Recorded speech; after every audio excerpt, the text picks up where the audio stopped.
बिस्मिल्लाहिर्रहमानिर्रहीम। अस्सलाम वालेकुम। आज बच्चों हम लोगों ने जो वर्क का टॉपिक ऑलरेडी स्टार्ट किया हुआ है, जिसके 2 लेक्चर हो चुके हैं। आज उसकी कंटिन्यूटी में हमारा 3rd लेक्चर है और आज हम जो वर्क का बिहेवियर है वो कंजर्वेटिव फील्ड और नॉन कंजर्वेटिव फील्ड में सबसे पहले देखेंगे। देखिए, कंजर्वेटिव फील्ड क्या होता है ना, इसके बारे में ये बात याद रखनी है कि ऐसे फील्ड को हम कंजर्वेटिव फील्ड बोलते हैं जिसमें वर्क डन जो होता है, work done in a close path is equal to 0 हो जाए।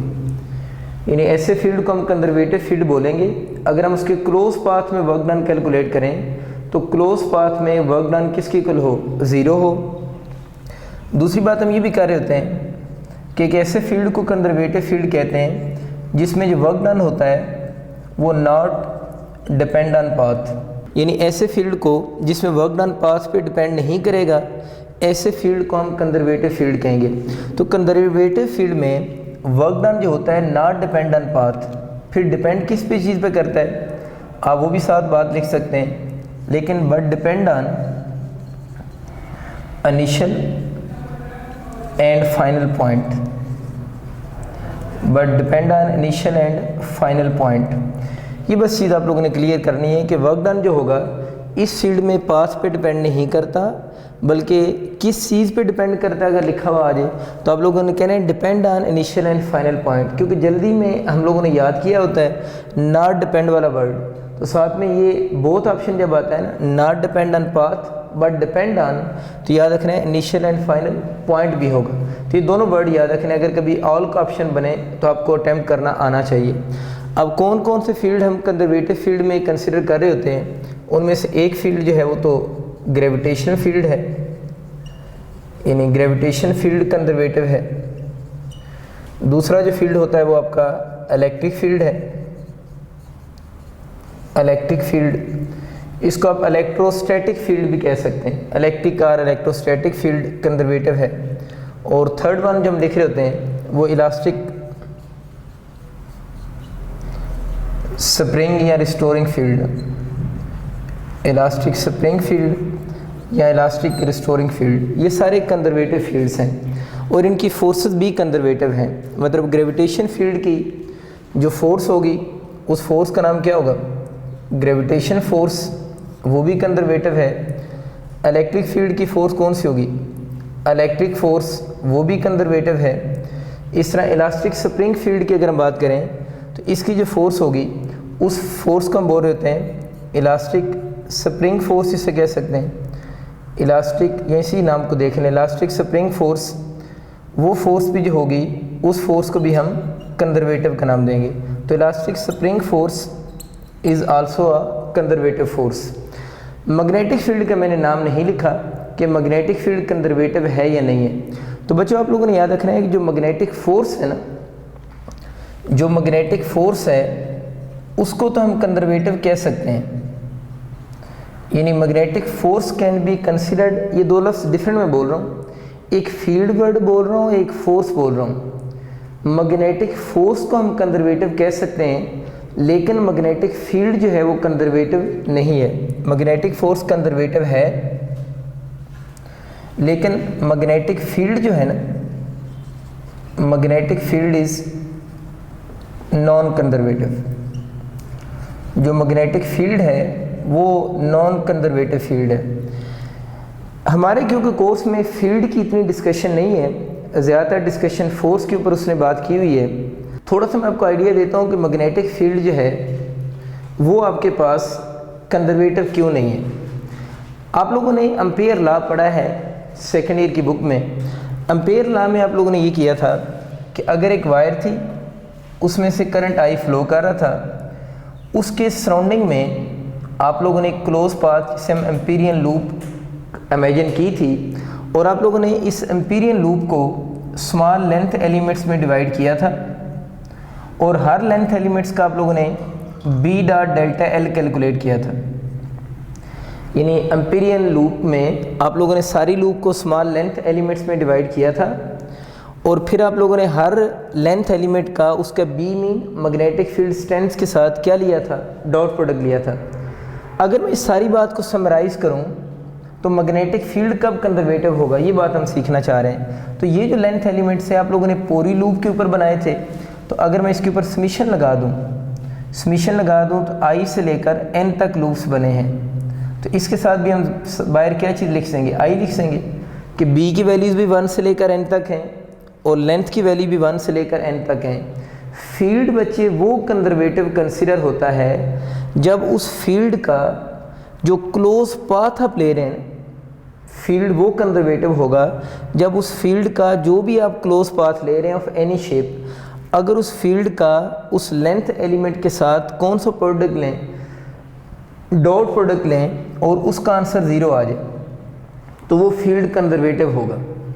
ये बात आपको समझ आ रही है कि बी डॉट डेल्टा एल, अगर हम बी को छोड़कर कोई और फील्ड लेते हैं तो जब हम उस क्लोज पाथ के ऊपर यहाँ पर उस फील्ड की इंटेंसिटी लिखेंगे, जिस तरह मैग्नेटिक फील्ड की इंटेंसिटी बी है, ग्रेविटेशन फील्ड की अपनी इंटेंसिटी है, इलेक्ट्रिक फील्ड की अपनी इंटेंसिटी है, तो उसकी इंटेंसिटी का जब डेल्टा एल के साथ डॉट प्रोडक्ट लेंगे क्लोज पाथ में, अगर वो 0 आ जाए तो फील्ड कंजर्वेटिव है और अगर इसका आंसर 0 नहीं आता तो वो फील्ड कंजर्वेटिव नहीं है।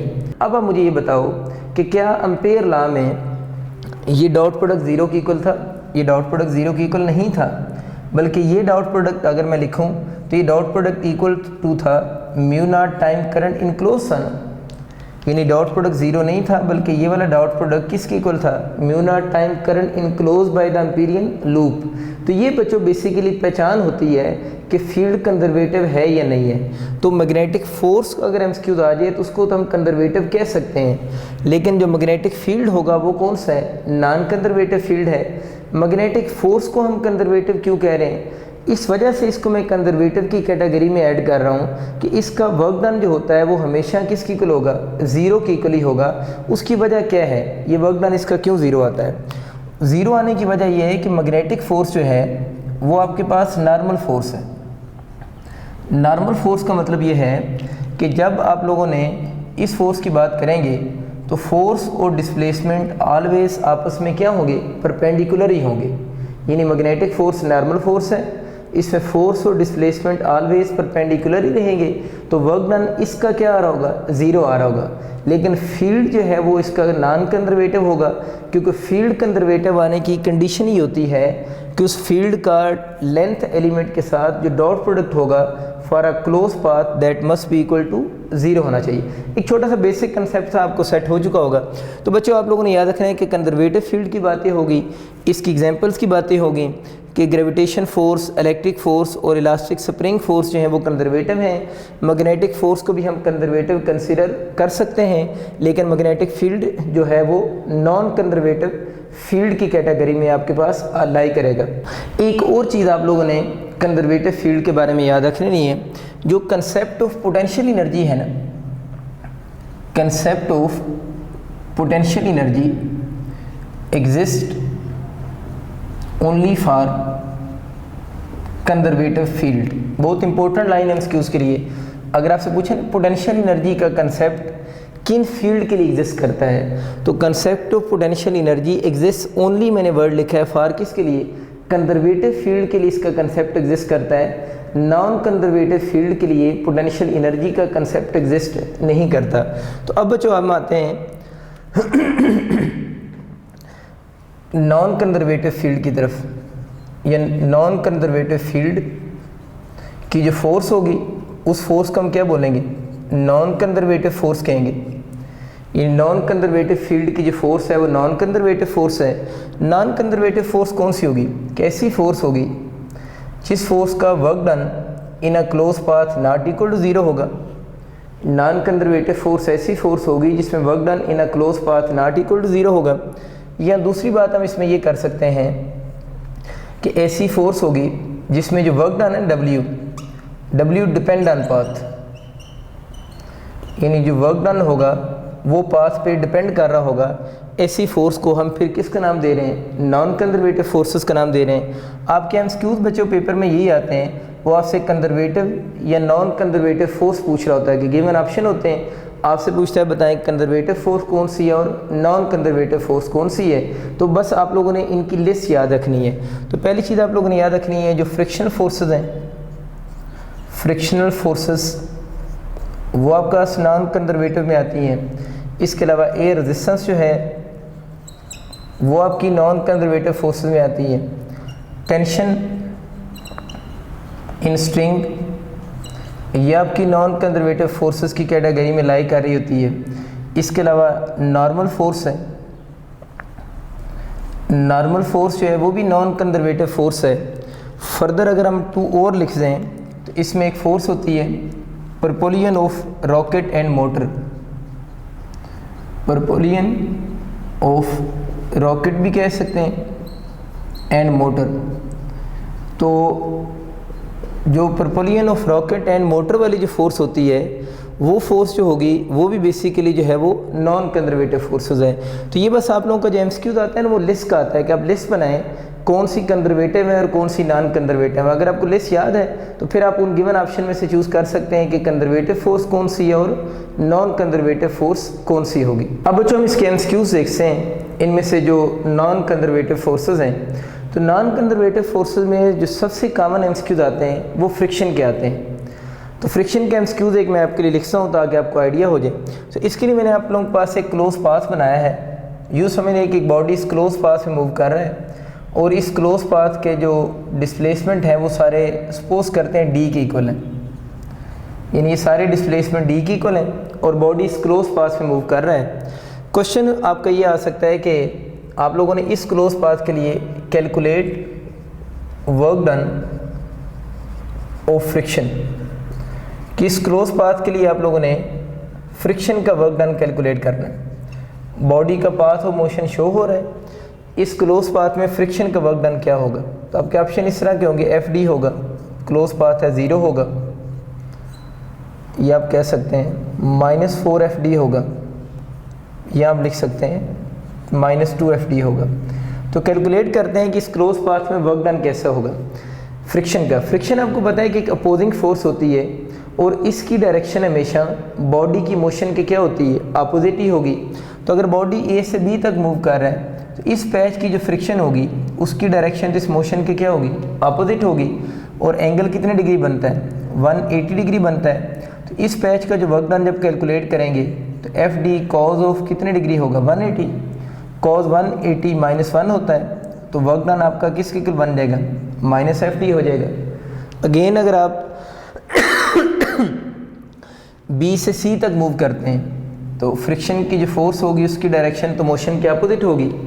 यहाँ पर भी एंगल 180 डिग्री है, तो इस पैच का अगर हम वर्क डन कैलकुलेट करेंगे तो वो भी बिल्कुल उसी मेथड से -FD बनेगा। अगर हम इस पैच के वर्क डन की बात करें तो यहाँ पर भी जो फ्रिक्शन की डायरेक्शन होगी बॉडी की मोशन के अपोजिट होगी। तो इस पैच का जो वर्क डन बनेगा वो भी अगेन इसी मेथड से -FD होगा। जो लास्ट पैच है आप लोगों का, इस केस में भी फ्रिक्शन की डायरेक्शन अपवर्ड होगी और बॉडी किधर आ रहा है, डाउनवर्ड आ रहा है, मीन बॉडी की मोशन के अपोजिट होगी। तो इस पैच का जो वर्क डन बनेगा उसका फार्मूला भी क्या होगा, -FD होगा। इसका मतलब ये कि आप लोगों ने पूरा क्लोज पाथ सॉल्व किया है और हर पैच का अगर डिस्प्लेसमेंट इक्वल है तो फिर आपके पास जो वर्क डन होगा वो भी सबका क्या होगा, सेम होगा।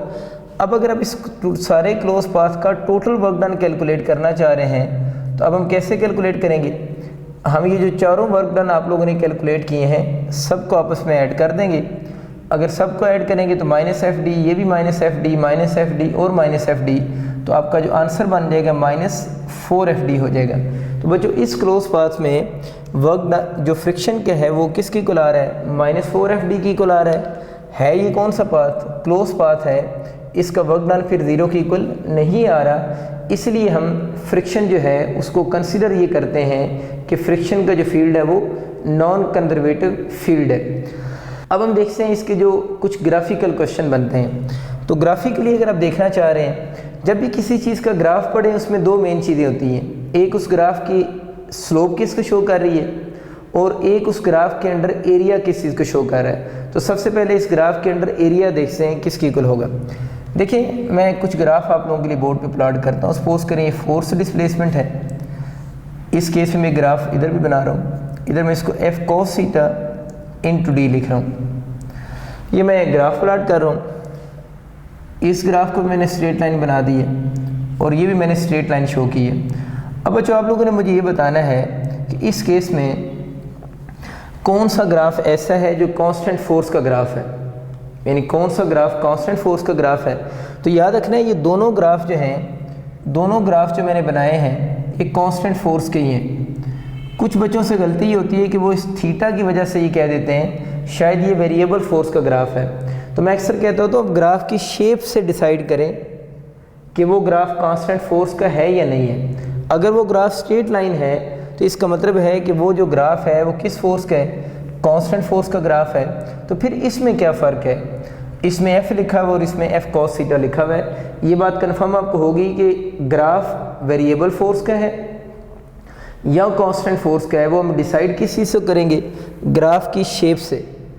एक बात, और अब ये f और f cos थीटा में क्या फ़र्क है वो भी हम देख लेते हैं। इस बात को आप इस तरह समझ सकते हैं इस वाले ग्राफ को कि इस ग्राफ में ये बॉडी है, इस पर जिस डायरेक्शन में फोर्स लग रही है उसी डायरेक्शन में डिस्प्लेसमेंट कवर हो रहा है। आप कह सकते हैं कि इस केस में f और d में जो एंगल है वो कितने डिग्री है, 0 डिग्री है। लेकिन नीचे वाले केस में क्या हो रहा है, जो फोर्स है वो है तो कांस्टेंट, यानी फोर्स बॉडी पर कांस्टेंट लग रही है, लेकिन ये सपोज करें अगर उसकी डिस्प्लेसमेंट की डायरेक्शन है तो ये उस बॉडी पर लगने वाली फोर्स की डायरेक्शन है और फोर्स और displacement have some angle theta. तो इस केस में भी फोर्स बॉडी पर लग कांस्टेंट रही है, लेकिन फोर्स और डिस्प्लेसमेंट के दरमियान में कोई एंगल थीटा है, इस वजह से यहाँ पर कॉस थीटा आ रहा है। तो कॉस थीटा को देखकर हम ये नहीं कहेंगे कि वेरिएबल फोर्स है, फोर्स ये भी कौन सी है, कांस्टेंट है। अब अगर मैं वेरिएबल फोर्स का कोई ग्राफ बनाऊँ आप लोगों के सामने, तो सपोज करें यूँ कर लेते हैं F cos theta into suppose करें ये वाला एक्सिस डिस्प्लेसमेंट क्या है। इस तरह का कोई अगर हम ग्राफ बनाते हैं, सपोज करें ये शेप है, तो इस शेप को अब आप देख के बता सकते हैं कि ये जो ग्राफ है वो कांस्टेंट फोर्स का नहीं है, बल्कि ये किस फोर्स का ग्राफ है, वेरिएबल फोर्स का ग्राफ है। तो एक ये कंसेप्ट छोटा सा याद रखना है। फिर बच्चों आप लोगों ने याद रखना है कि एरिया अंडर ग्राफ जो होता है ना, area under F D graph, area under F D graph आप कहें, या बच्चे आप इसको यूँ लिख लें F cos theta into D graph कहें, इससे कोई फ़र्क नहीं पड़ेगा। Area under F D graph बोलें या area under F cos theta D graph कहें, इससे कोई फ़र्क नहीं पड़ता। तो area under F D graph जो होता है दैट इज़ इक्वल टू होगा वर्क डन के, यानी area under F D graph अगर आपका एमसीक्यू आ जाता है तो area under F D graph जो बनेगा वो आपका वर्क डन के इक्वल होगा। अब बच्चों हम इसके ग्राफिकल जो एमसीक्यूज़ बनते हैं उनको देखते हैं। इसके लिए मैंने बोर्ड पे आप लोगों के लिए ग्राफ प्लॉट किया है जिसका वर्टिकल एक्सिस फोर्स को शो कर रहा है, हॉरिजॉन्टल एक्सिस डिस्प्लेसमेंट को शो कर रहा है, और वो आपसे ये कह रहा है कि इस केस में कैलकुलेट वर्क डन, यानी ये जो ग्राफ बना हुआ है इस ग्राफ का आप लोगों ने वर्क डन कैलकुलेट करना है।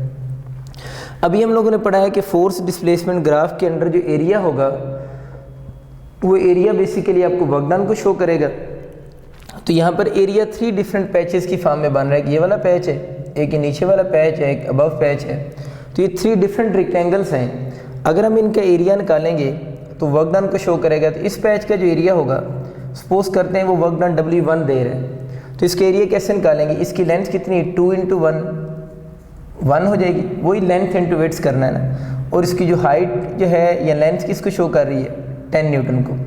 तो इसका मतलब ये हुआ कि इस केस में जो वर्क डन हो रहा है वो कितने जूल होगा, 10 जूल होगा। कि इसकी जो वेट्स थी उसको मैंने लेंथ से क्या कर दी है, मल्टीप्लाई कर दी है। अब अगर हम इस केस में वर्क डन कैलकुलेट करें तो इस केस में जो वर्क डन बनेगा इस चीज़ की लेंथ देखें या वेट्स आप इसको कह लें, 3 इंटू 2 1 की इक्वल होगी। और अगर हम इसकी ये लेंथ देखते हैं तो ये यहाँ पर -10 लिखा हुआ है। अब बच्चों ये चीज़ सोचना है कि इस 10 के साथ यहाँ पर जो लिखा है माइनस लिखेंगे या नहीं लिखेंगे। माइनस का होना या ना होना ये फिज़िकल क्वांटिटी डिसाइड करेगी। अब आप ये सोचें कि यहाँ माइनस लिखना है या नहीं लिखना, वो डिसाइड करेगा कि ये जो फिज़िकल क्वांटिटी लिखी हुई है ये नेगेटिव हो सकती है या नहीं हो सकती। तो वर्क डन के बारे में हमने पढ़ा था, है तो स्केलर, लेकिन ये रिज़ल्ट किसका है, डॉट प्रोडक्ट का रिज़ल्ट है, तो ये नेगेटिव हो सकता है। तब हम इसके साथ माइनस साइन लगा सकते हैं। तो इस केस में जो वर्क डन बनेगा वो -10 जूल हो जाएगा। अगर आपको याद हो तो इससे पिछले चैप्टर में मैं जब आपको ये बात समझा रहा था area under speed time graph, तो उसमें हम लोगों ने डिस्टेंस भी कैलकुलेट किया था और डिस्प्लेसमेंट भी कैलकुलेट किया था। तो वहाँ पर मैंने बताया था कि अगर जब एरिया अंडर वीटी ग्राफ में जब हम डिस्टेंस कैलकुलेट कर रहे होते हैं तो यहाँ पर v की वैल्यू, वेलोसिटी की वैल्यू नेगेटिव होती है, तो उस नेगेटिव वैल्यूज़ को भी यहाँ पर हम पॉजिटिव ही पुट करते हैं क्योंकि डिस्टेंस कभी नेगेटिव नहीं था उसमें। लेकिन जब आप लोगों ने उसी ग्राफ में डिस्प्लेसमेंट कैलकुलेट कर रहे थे तो वहाँ पर वेलोसिटी के साथ आप लोगों ने माइनस साइन को शो किया था। तो यहाँ माइनस लिखना होता है, ये नहीं लिखना होता, वो डिपेंड करता है कि जो फिजिकल क्वांटिटी उस एरिया की इक्वल है वो नेगेटिव हो सकती है या वो नेगेटिव नहीं हो सकती। तो इस केस में क्योंकि वर्क डन नेगेटिव हो सकता है तो हम माइनस साइन ज़रूर लिखेंगे। इस थर्ड पैच की बात करते हैं, W3 इक्वल टू 4 × 3 1, इसकी ये चीज़ देखें वो किसकी इक्वल है, +10, तो वर्क डन कितना हो जाएगा 10 जूल। अब क्वेश्चन उसका ये था कि इस पूरे पैच का टोटल वर्क डन कैलकुलेट करो। तो टोटल वर्क डन के लिए बच्चे आप इनको सिंपल आपस में ऐड कर दें, 10 - 10 + 10, ये कैंसिल हो जाएंगे। तो इस केस में जो वर्क डन बनेगा वो किसकी इक्वल होगा, 10 जूल की इक्वल होगा। तो ये बच्चों आपको कंसेप्ट समझ आ चुका हुआ है कि अगर वर्क डन के फार्मूले में माइनस साइन आ जाएगा तो उस माइनस साइन को हम लगाएंगे और उसकी वजह से डेफिनेटली आपके आंसर चेंज हो रहे होंगे। अगर आप इस माइनस साइन को इग्नोर कर दें तो इसका आंसर फिर आप लोगों का 30 जूल बन जाता है, जो कि रॉन्ग कंसिडर होगा। अब बच्चों हम आगे इसको थोड़ा लेकर चलते हैं। अब हम बात करते हैं वेरिएबल फोर्स की।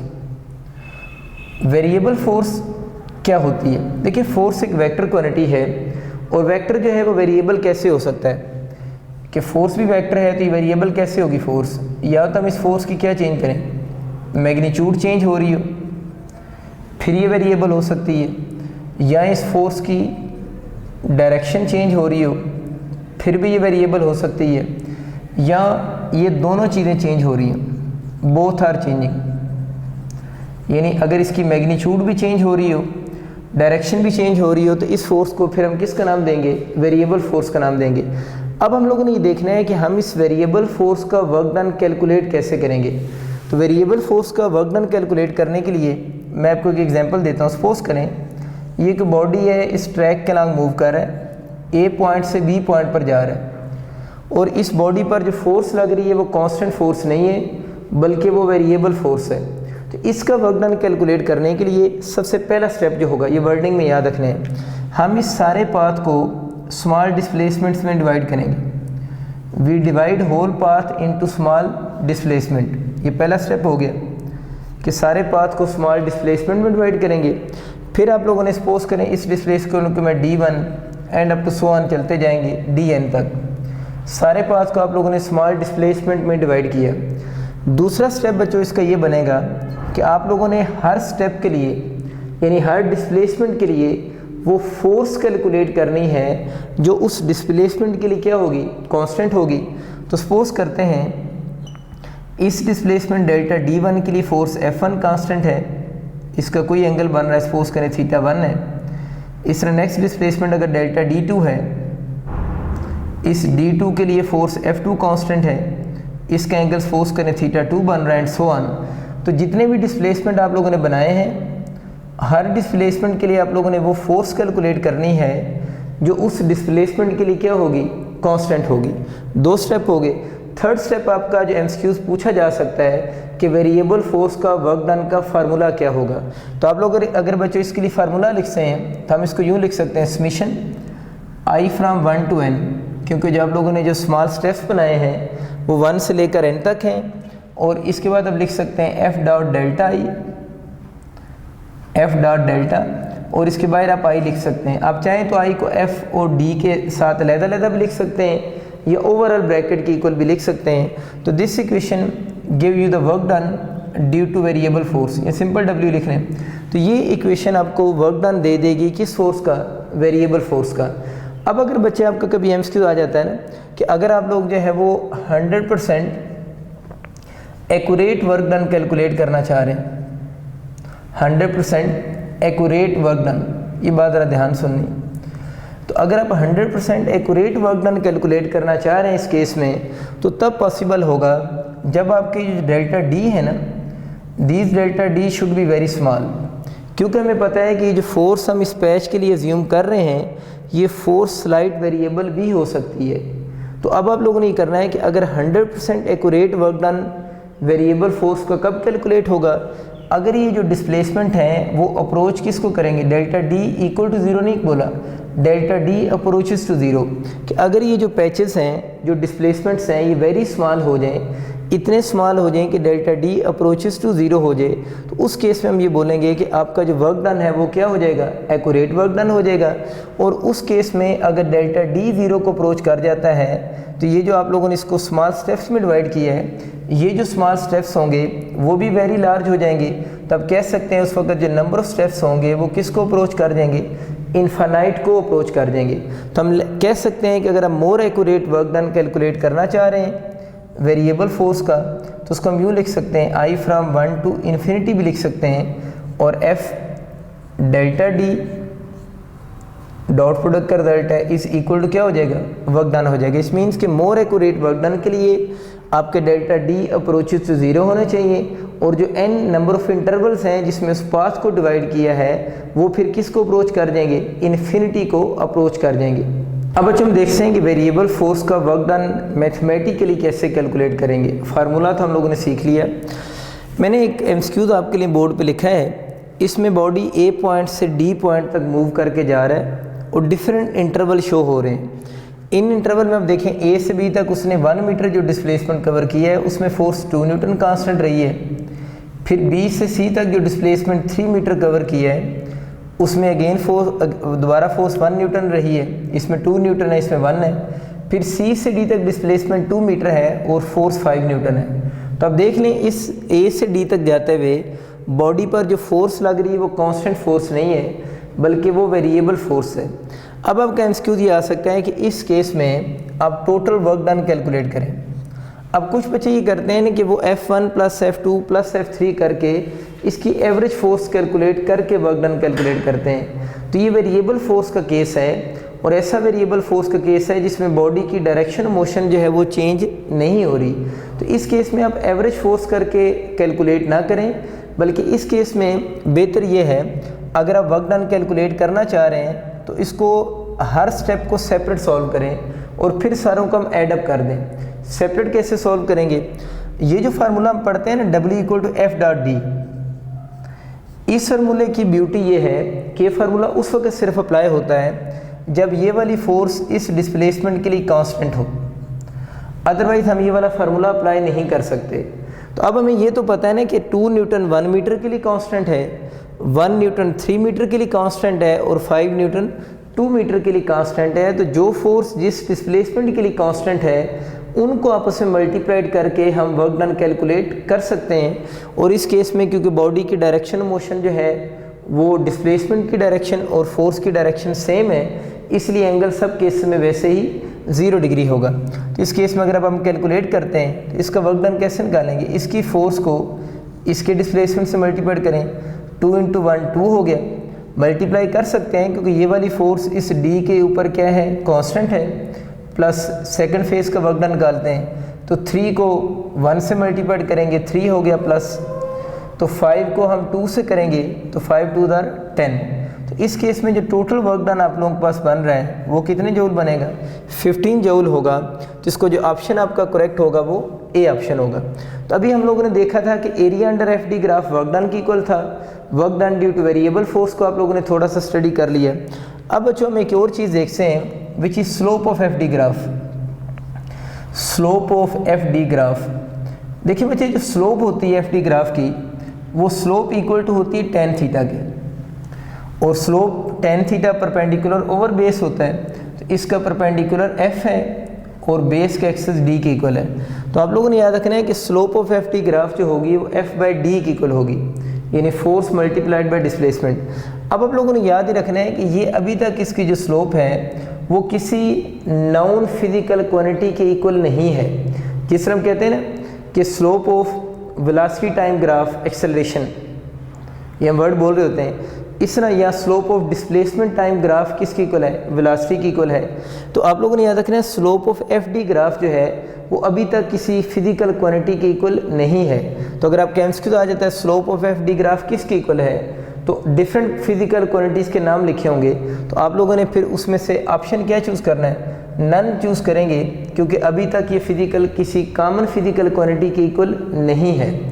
एक बात होगी, या हाँ ये आपसे अगर मैथमेटिकली पूछ रहे किसकी इक्वल है तो आप f/d तो चूज़ कर सकते हैं, लेकिन f/d कोई कॉमन फिजिकल क्वांटिटी के इक्वल नहीं बनता।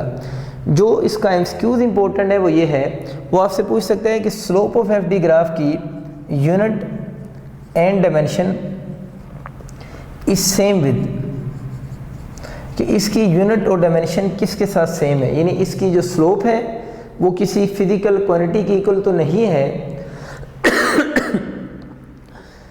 लेकिन वो आपसे ये पूछ सकता है कि इसकी यूनिट और डायमेंशन किसके साथ सेम है। तो इसकी यूनिट अगर हम बनाएं तो फोर्स की न्यूटन, डी की मीटर, तो इसकी यूनिट न्यूटन पर मीटर बनेगी। तो हम कह सकते हैं कि इसकी यूनिट और डायमेंशन जो है वो सेम है विद स्प्रिंग कांस्टेंट। तो आपको मैंने पढ़ाया था कि स्प्रिंग कांस्टेंट की यूनिट भी न्यूटन पर मीटर होती है। और एक और चीज़ पढ़ाई थी सरफेस टेंशन, सरफेस टेंशन की यूनिट भी न्यूटन पर मीटर होती है। तो बहुत फेमस एमसीक्यूज है ये कि स्लोप ऑफ FD ग्राफ की क्वांटिटी वाला इशू तो नहीं है, वो किसी कॉमन फिजिकल क्वांटिटी की इक्वल है ही नहीं। कॉमन मैं कह रहा हूँ जो अभी तक नॉन फिजिकल क्वांटिटीज़ हैं उनमें से किसी की इक्वल भी नहीं है, लेकिन इसकी यूनिट बन सकती है और इसकी यूनिट और डायमेंशन किसके साथ मैच करेगी, तो हम बोलेंगे स्प्रिंग कांस्टेंट के साथ भी मैच कर सकती है और सरफेस टेंशन के साथ मैच कर सकती है, क्योंकि इन दोनों की यूनिट न्यूटन पर मीटर होती है। इस तरह के जो क्वेश्चन आते हैं जिस तरह इसका आंसर 15 जूल एक्सपोज करें, तो ज़्यादातर जो एमसीक्यूज आए हुए होते हैं ये बहुत बेसिक एमसीक्यूज हैं, तो इनके आंसर को उसने सिस्टम ऑफ यूनिट्स चेंज किया होता है। आपको मैंने प्रीवियस लेक्चर में बात बताई थी कि जो CGS सिस्टम है ना, CGS सिस्टम में यूनिट ऑफ एनर्जी जो होती है ना, CGS सिस्टम में यूनिट ऑफ एनर्जी जो होती है वो अर्ज होती है, ERG, और 1 अर्ज जो होता है वो आपको बताया था 10⁻⁻7 जूल की इक्वल होता है।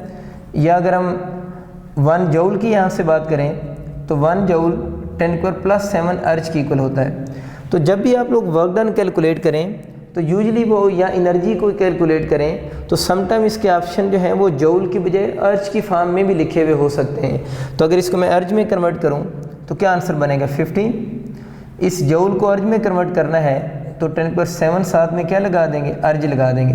तो ये थोड़ा आप लोगों ने ख्याल रखना है कि जूल को हम अर्ज में कन्वर्ट कर सकते हैं। हाँ, ये अगर ऑप्शन आ जाए कि आपके पास अर्ज और जूल का रिलेशनशिप क्या है तो आप यहाँ से देख सकते हैं। एक और इसकी फेमस यूनिट है CGS सिस्टम की, वो आप लोगों ने याद रखना है। यहाँ पर जो यूनिट ऑफ फोर्स हम यूज़ करते हैं ना, यानी CGS सिस्टम में यूनिट ऑफ फोर्स जो हम यूज़ करते हैं वो हम डाइन यूज़ करते हैं, D/N, यानी CGS सिस्टम में फोर्स की यूनिट डाइन है।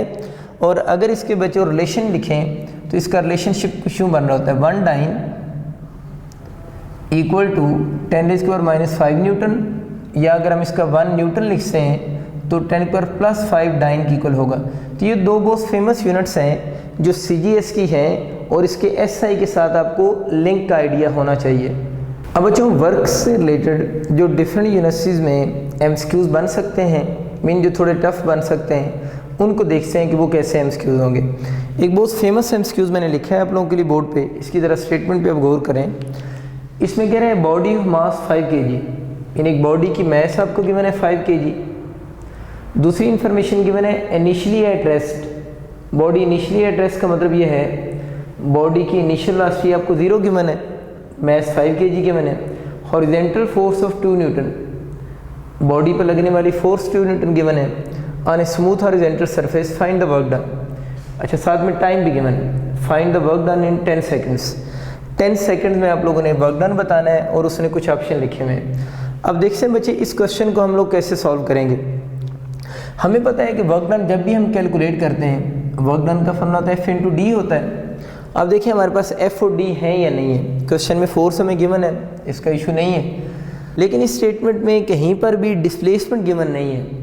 इसका मतलब ये हुआ कि ये क्वेश्चन उस वक्त तक आपसे सॉल्व नहीं हो सकता जब तक आप डिस्प्लेसमेंट कैलकुलेट नहीं कर लेते। और डिस्प्लेसमेंट कैलकुलेट करने के लिए हमारे पास इक्वेशन द मोशन ही है। उन इक्वेशन द मोशन से जब हम डिस्प्लेसमेंट कैलकुलेट करेंगे तो हमारे पास टाइम है, इनिशियल वेलोसिटी है, तो इन्हीं इक्वेशंस को यूज़ करके अब हम डिस्प्लेसमेंट कैलकुलेट करने की कोशिश करेंगे। देखिए हमें पता है S is equal to VIT plus half AT square होता है। अब हम S को यहाँ पर D लिख सकते हैं। VI तो हमें क्वेश्चन में भी गिवन है, VI किसकी इक्वल है, 0 है, प्लस 1/2 AT स्क्वायर।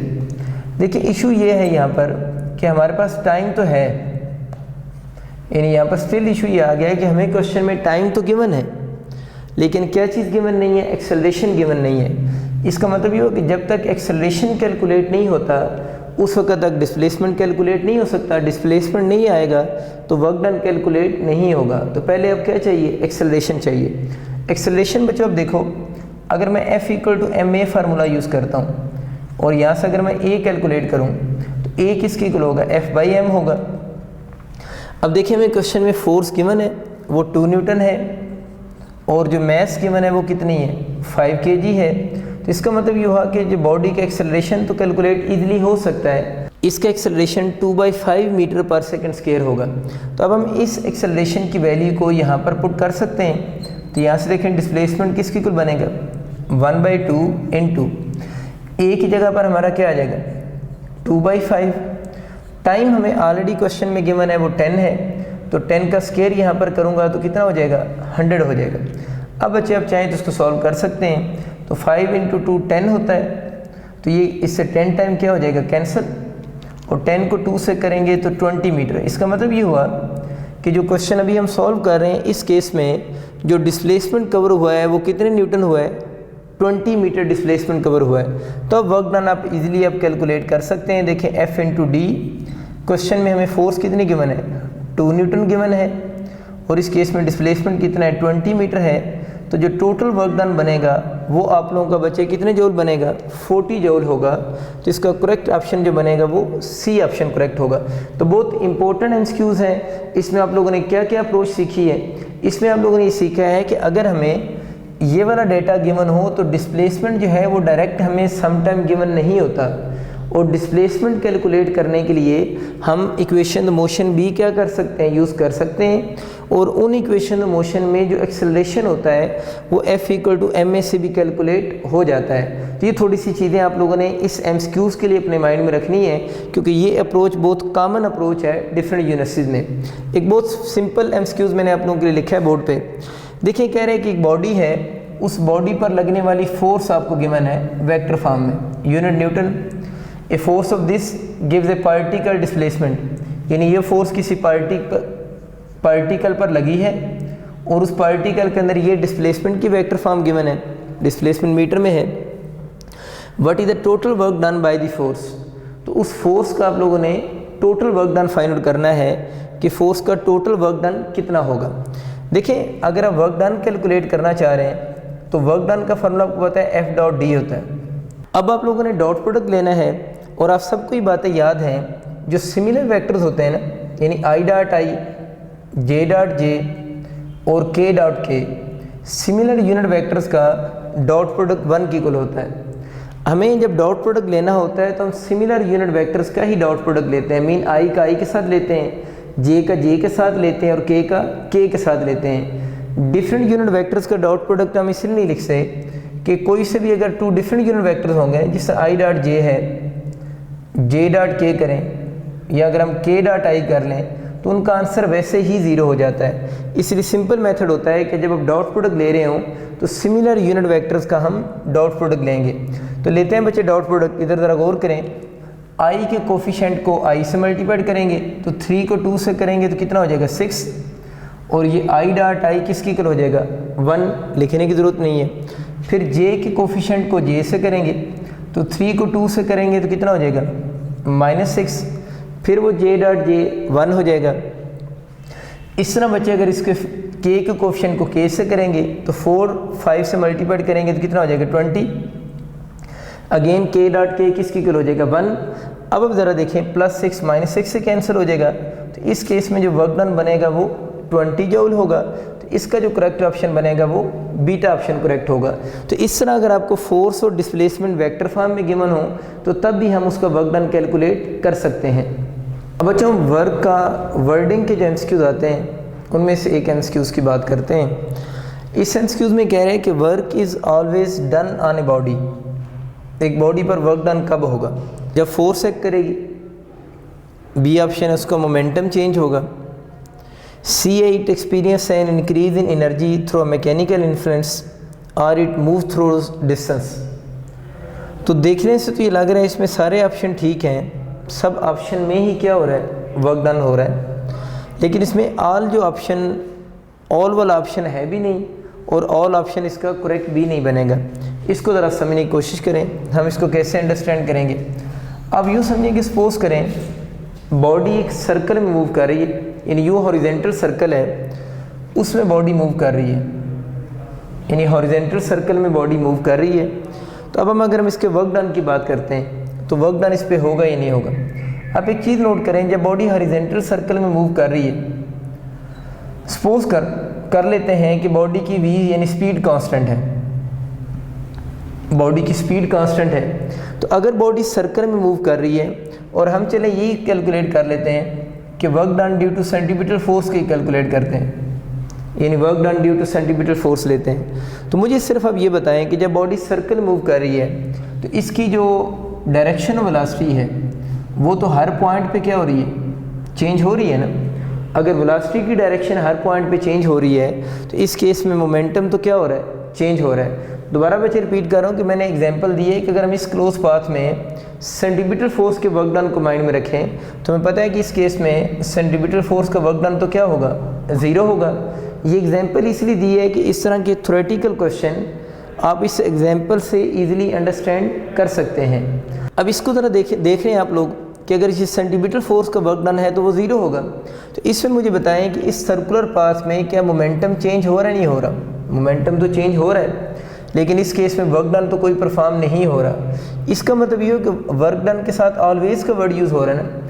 इसका मतलब ये हुआ कि अगर मोमेंटम चेंज हो भी रहा हो तो वर्क डन क्या हो सकता है, ज़ीरो हो सकता है। इसका मतलब ये हुआ कि इसमें मोमेंटम चेंज ऑप्शन जो है वो करेक्ट नहीं है क्योंकि उसने वर्ड ऑलवेज का यूज़ किया हुआ है ना।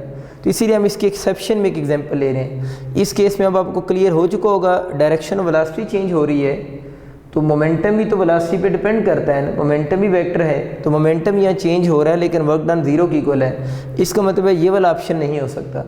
तो क्या इस बॉडी पर फोर्स एक्ट नहीं कर रही, बिल्कुल इस बॉडी पर फोर्स भी एक्ट कर रही है लेकिन फिर भी वर्क डन किसकी इक्वल है, ज़ीरो की इक्वल है। इसका मतलब मोमेंटम ऑप्शन भी ठीक नहीं है, फोर्स ऑप्शन भी ठीक नहीं है। अब ज़रा देखें, इट मूव थ्रू डिस्टेंस, तो यहाँ डिस्टेंस भी तो बॉडी कवर कर रहा है ना। इसका मतलब कि डिस्टेंस कवर कर रहा हो तब भी वर्क डन ज़ीरो हो सकता है, फोर्स लग रही हो तब भी वर्क डन ज़ीरो हो सकता है, मोमेंटम चेंज हो रहा हो तब भी वर्क डन क्या हो सकता है, ज़ीरो हो सकता है। तो बाकी ऑप्शन क्या बच गया है, चार्ली बच गया है। तो इसका मतलब है सी ऑप्शन फिर आपका करेक्ट ऑप्शन होगा। सी ऑप्शन कैसे करेक्ट है, आप लोगों ने बच्चों याद ये बात रखनी है कि अगर बॉडी मूव कर रहा हो तो उस पर फोर्स लगे तब भी वर्क डन ज़ीरो हो सकता है, मोमेंटम चेंज हो तब भी वर्क डन ज़ीरो हो सकता है, डिस्प्लेसमेंट भी नॉट इक्वल टू ज़ीरो हो तब भी वर्क डन ज़ीरो हो सकता है। ये सारी बातें आप ऊपर वाली डायग्राम से देख सकते हैं।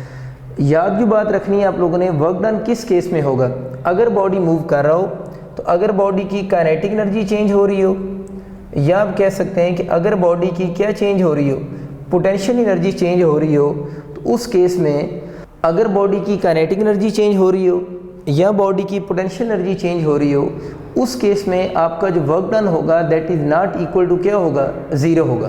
तो वर्क डन कब कंफर्म होगा हमें बॉडी पर हो रहा है कि जब बॉडी की कोई मैकेनिकल एनर्जी चेंज हो रही हो, काइनेटिक एनर्जी चेंज हो रही हो या पोटेंशियल एनर्जी चेंज हो रही हो, तो उस केस में मस्ट वर्क डन होगा। तो ये लिखा हुआ है कि it experience an increase in energy through the mechanical influence, और मैकेनिकल इन्फ्लुएंस से काइनेटिक एनर्जी भी चेंज हो सकती है और पोटेंशियल भी चेंज हो सकती है। तो एनर्जी चेंज होने का मतलब क्या है, बॉडी वर्क डन परफॉर्म कर रहा है। तो इसका मतलब है कि वर्क डन परफॉर्म करने के लिए मोमेंटम, फोर्स और डिस्प्लेसमेंट अगर सारे नॉट इक्वल टू ज़ीरो भी हों, यानी सब चेंज हो रहे हों, तब भी वर्क डन ज़ीरो हो सकता है। अगर बॉडी की काइनेटिक एनर्जी चेंज हो रही हो या पोटेंशियल एनर्जी चेंज हो रही हो, तो उस केस में आपका जो वर्क डन होगा वो ज़ीरो की इक्वल नहीं होगा। बस ये आप लोगों ने कंसेप्ट याद रखना है। अब देखिए एक और एमसीक्यू था, बहुत सिंपल सा। A body is lifted by a man to a height of 1 metre. एक पर्सन है, उसने एक बॉडी को लिफ्ट किया है up to height of 1 metre तक, ये वो कह रहे हैं 1 मीटर हाइट तक उस बॉडी को लिफ्ट किया है और जो टाइम है वो 30 सेकेंड है। अब वो कहता है कि another man lift the same mass उसने भी सेम मास को लिफ्ट किया है इन 60 सेकेंड्स, तो work done by them are in the ratio. Work done पूछ रहा है, बताएं किस रेशो से होंगे। देखिए अब यूँ समझें कि ये ग्राउंड लेवल है, यहाँ से वो बॉडी को लिफ्ट कर रहा है और बॉडी सेम है जिसको लिफ्ट की है। इस सेम बॉडी को मास उसकी एम अज्यूम कर लेते हैं और इस बॉडी को सपोज करें एच हाइट तक लेकर गया है। पहले जब वो लेकर गया और एच हाइट हमें गिवन है क्वेश्चन में वो कितने मीटर है, 1 मीटर तक लेकर गया है और फर्स्ट टाइम कहता है उसको जाने में जो टाइम लगा है ना वो 1 सेकंड लगे हैं, सॉरी 30 सेकंड लगे उसको ना, यानी 30 सेकंड उसको फर्स्ट टाइम लगे हैं उस बॉडी को 1 मीटर हाई तक जाने में। दोबारा वो कह रहा है कि उस एक और पर्सन है, उसने इसी बॉडी को, अनदर मैन एक और पर्सन है, उसने सेम बॉडी को उसने lift the same mass in 60 seconds और एक दूसरा पर्सन है उसने इसी हाइट 1 मीटर तक सेम बॉडी को लेकर गया है। लेकिन फ़र्क सिर्फ ये है कि उसने भी हाइट 1 मीटर कवर की है, बॉडी उसके लिए भी सेम थी। फ़र्क सिर्फ किस चीज़ का आ गया, टाइम का आ गया। इसको टाइम कितने सेकंड लगे हैं, 60 सेकंड लगे हैं। तो पूछ रहे हैं बताएं वर्क डन की रेशो क्या होगी। अब मुझे ये बताएं कि वर्क डन जो है इस केस में, अगर हम वर्क डन की बात करेंगे तो इस केस में जो वर्क डन होगा, क्योंकि बॉडी सम हाइट एक्वायर कर रहा है, तो वर्क डन इक्वल टू होगा mgh के। यानी अगर हम किसी बॉडी को अपवर्ड लिफ्ट कर रहे हों तो उस केस में जो वर्क डन का फार्मूला बनेगा वो mgh के इक्वल होगा। अगर इस केस में वर्क डन mgh है तो देखिए दोनों केसेस में क्या मास सेम है जिसको मूव करवाया जा रहा है, बिल्कुल मास सेम है। क्या जो दोनों के लिए acceleration due to gravity same है, बिल्कुल सेम है, सेम आर्स के क्लोज काम हो रहा है। क्या दोनों केसेस में हाइट सेम कवर हुई है, इधर भी 1 मीटर हाइट कवर हुई है, इधर भी 1 मीटर हाइट कवर हुई है, तो किस चीज़ का डिफरेंस है, टाइम का डिफरेंस है। और वर्क डन जो है वो टाइम पे फिर डिपेंड नहीं कर रहा, क्योंकि इस केस में दोनों ने हाइट भी सेम कवर की है, जी भी दोनों के लिए सेम है और मास भी दोनों के लिए सेम है। तो इसका मतलब ये हुआ दोनों जो पर्सन वर्क डन कर रहे हैं दोनों का वर्क डन क्या होगा, सेम होगा। इसका मतलब ये हुआ कि डिफरेंट फिर क्या चीज़ होगी। देखिए ना, एक ने फास्ट काम किया है और एक ने स्लो वर्क डन किया है, तो दोनों की बच्चे पावर डिफरेंट होगी। यानी दोनों का वर्क डन सेम होगा क्योंकि वर्क डन टाइम पे डिपेंड नहीं कर रहा, लेकिन इस केस में दोनों की जो पावर होगी वो पावर क्या होगी, डिफरेंट होगी। वर्क डन दोनों का सेम होगा और इसकी रेशो जो बनेगी वो 1 रेशो क्या होगी, 1 होगी। अब कुछ बच्चों को माइंड में आ रहा होगा, थोड़ी देर पहले जो मैंने एमसीक्यूज़ करवाया था उस एमसीक्यूज़ में मैंने टाइम को भी यूज़ किया था। देखिए उस केस में हम लोगों ने टाइम को क्यों यूज़ किया था, असल में उस केस में हम लोग डिस्प्लेसमेंट कैलकुलेट कर रहे थे और डिस्प्लेसमेंट की कैलकुलेशन में हमें टाइम रिक्वायर्ड था। ज़ाहिर है कि अगर एक बॉडी जो है वो, अगर आप लोगों ने 10 सेकंड में उसका डिस्प्लेसमेंट देखना है तो अगर डिस्प्लेसमेंट को 20 सेकंड लगेंगे तो 20 सेकंड के अंदर अगर सेम स्पीड से मूव करेगा तो ज़्यादा डिस्प्लेसमेंट कवर करेगा बॉडी। तो उस क्वेश्चन में जो डिस्प्लेसमेंट जो था वो हम लोगों ने कैलकुलेट किया था और डिस्प्लेसमेंट जो है वो टाइम पे क्या कर रहा है, डिपेंड कर रहा है। तो वहाँ से आप लोगों ने ये कंसेप्ट नहीं बना लेना कि वर्क डन जो है वो टाइम पे डिपेंड कर रहा है। वर्क डन का अपना जो फार्मूला है, इस केस में आप ज़रा देखें, इस केस में तो हाइट सेम होगी है। अगर हाइट सेम हो जाए तो उस केस में जो वर्क डन होगा वो टाइम पे डिपेंड नहीं करेगा। तो उस पिछले क्वेश्चन में डिस्प्लेसमेंट जो है वो बेसिकली आप लोगों का टाइम का फंक्शन था, लेकिन इस केस में या जब हम जनरल बात करेंगे तो वर्क डन का हम बोलेंगे टाइम के साथ कोई लिंक नहीं है। अगर उसकी हाइट कवर्ड और ये चीज़ें क्या होंगी, सेम होगी। अगर एक बंदा स्लो वर्क कर रहा है यानी लेस टाइम में कर रहा है, एक बंदा मोर टाइम में कर रहा है, तो दोनों का वर्क डन क्या होगा, सेम होगा। अगर ये वाले पैरामीटर दोनों केसेस में सेम होंगे। आप सबका बहुत शुक्रिया, अल्लाह हाफिज़।